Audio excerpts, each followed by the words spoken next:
bagi kita semua. Perkenalkan, saya Fania Auberta dari kelas 10A. Pada kesempatan kali ini saya akan menjelaskan tentang mengenai renang gaya bebas. Seperti yang kita tahu, banyak sekali jenis-jenis olahraga yang ada di dunia ini. Salah satunya adalah jenis olahraga renang. Seperti yang telah diketahui, renang adalah cabang olahraga yang diikutkan dalam olimpiade internasional maupun nasional. Renang adalah gerakan berpindah tempat secara teratur di air dengan menggunakan tangan dan kaki. Gaya renang yang diperlombakan adalah gaya bebas, gaya kupu-kupu, gaya punggung, dan gaya dada.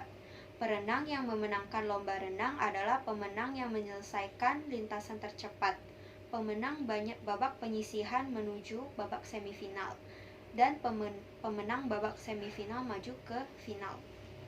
Sejarah pemenang dimulai sejak zaman prasejarah. Buktinya terdapat lukisan-lukisan perenang di zaman batu yang ditemukan dalam goa renang.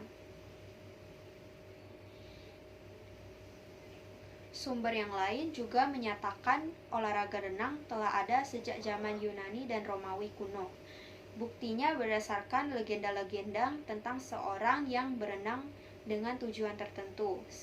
Salah satunya adalah Horatius yang terluka saat perang, lalu dia melarikan diri dari musuh dengan berenang melewati sungai Tiber. Pada 1986, olahraga renang telah mulai dipertandingkan pada Olimpiade Athena di Yunani.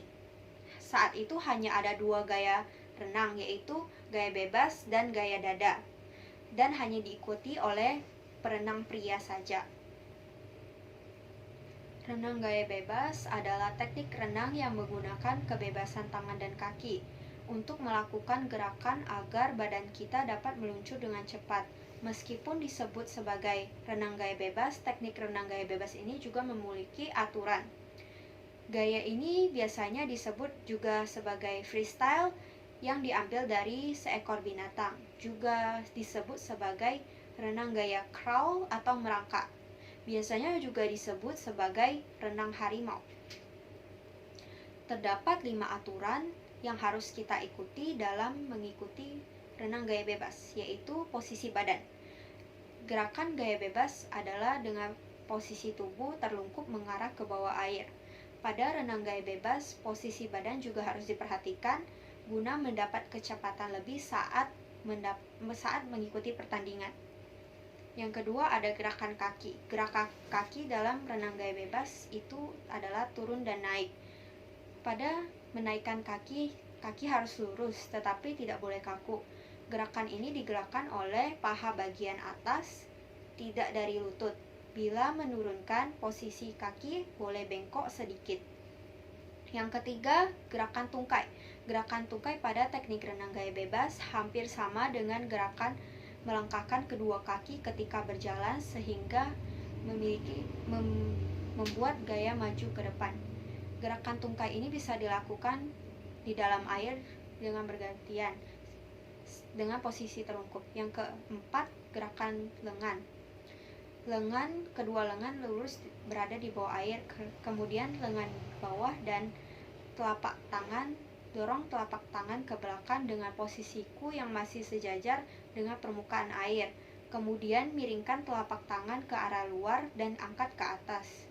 Yang kelima, pernapasan. Untuk teknik pengambilan nafas, saat tangan diangkat ke atas untuk mengayun, kemudian kepala digelengkan ke samping kanan atau ke kiri.